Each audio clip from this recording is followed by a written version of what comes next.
40, 38, here's 45, here's 52. Here's the base of the core here. So you start here and you work your way upward. All right? So this core was described by one of our summer students, Jeff Bomer, who's now a PhD candidate at LSU. And the log of the well is in there also with the core interval identified.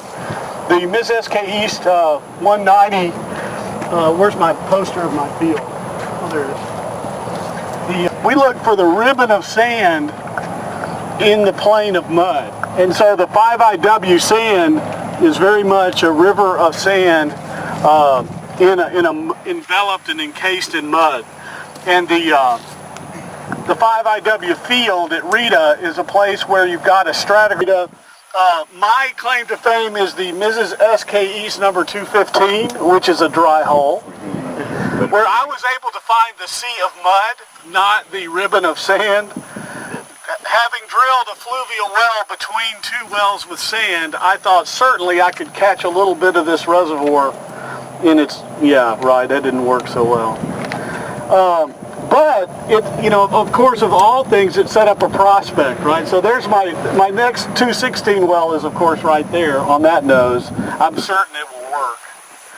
And then also, I think the seismic reveals there's another little area, what I call the shark fin. There's a little, actually this fault's drawn wrong on here. It's a little down to the coast fault with a little pocket basin. If you think about rivers like to exploit topography, if I had a little low spot, that's a great place for the river to zig, not zag. This thing is so thin you can't resolve the river itself seismically, so I have to just go off suggestions of paleotopography.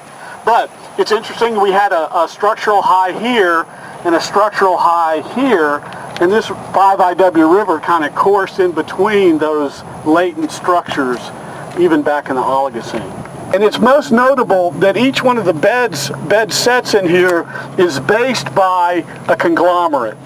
And so you have a series of finding upwards packages that begin with a conglomeratic deposit that fine upward into a coarse-grained sand. For those of you who work in sandstone you would ever see in the Frio. No. Yeah. We used to mine uranium out of the Frio. Well, okay. If you've been working for Exxon in South, great reservoir. It's almost a Darcy of permeability. So it makes for great. We water injected to maintain some pressure. We actually have worked over a well in here and gotten some oil production reestablished in the 5IW. And like I said, I've got two prospects, so I want to drill those in the next few years.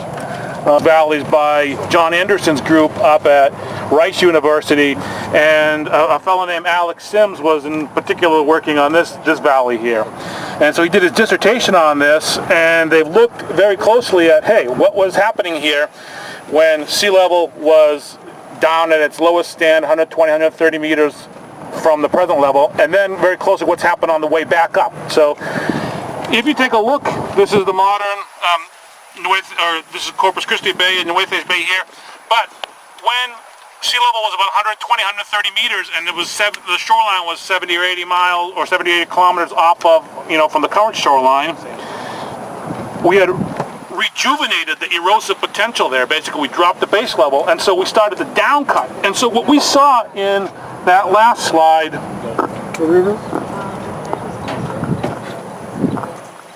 Yes.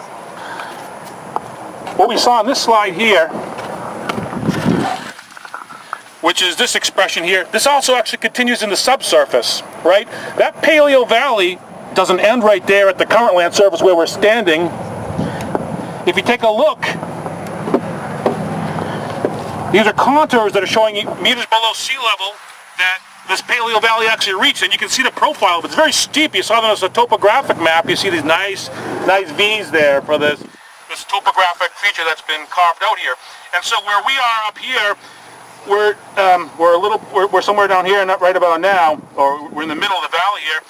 Beneath our feet, there's still about 15, 16, 17 feet of erosive loss that we had, and this has all been backfilled in. So that paleo surface was quite a bit lower than we are now here. What's interesting about this,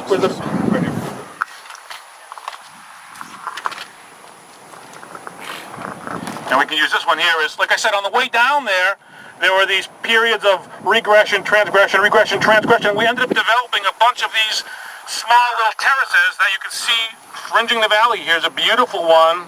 You can see this beautiful arcuate feature here. In fact, you can see these meander bends all over the valley. But there's a whole series of these terraces that are found along the valley. These are what we see because they're at the current land surface or above it.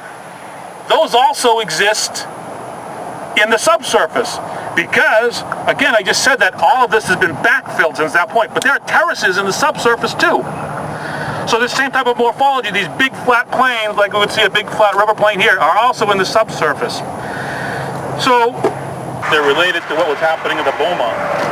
But what's interesting is that, so let me zoom back and talk a little bit about this William Morris Davis ideal geomorphic cycle or cycle of erosion.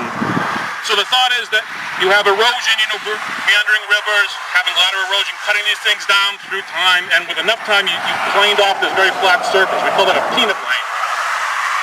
And then something would happen, an uplift event would happen, and you take that flat surface up to a higher elevation, right? And all of a sudden you'd reset the base level for erosion, and rivers would start cutting down into it. So when William Morris Davis was thinking about this, he was thinking about sort of tectonic forces, mountain building forces, bringing this plane up, right? And then rejuvenating the erosive, erosion.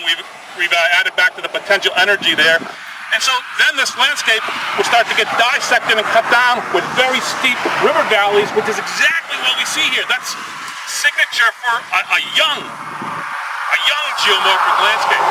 And then through time, as that system is starting to establish a gradient, the valley walls are starting to widen out, you have lateral erosion, the system's meandering back and forth, the topography becomes more and more subdued, so you develop sort of a mature topography, and with enough time, you plane it back down, you finally get back down to another flat surface again. So that was William Morris Davis' ideal cycle of erosion.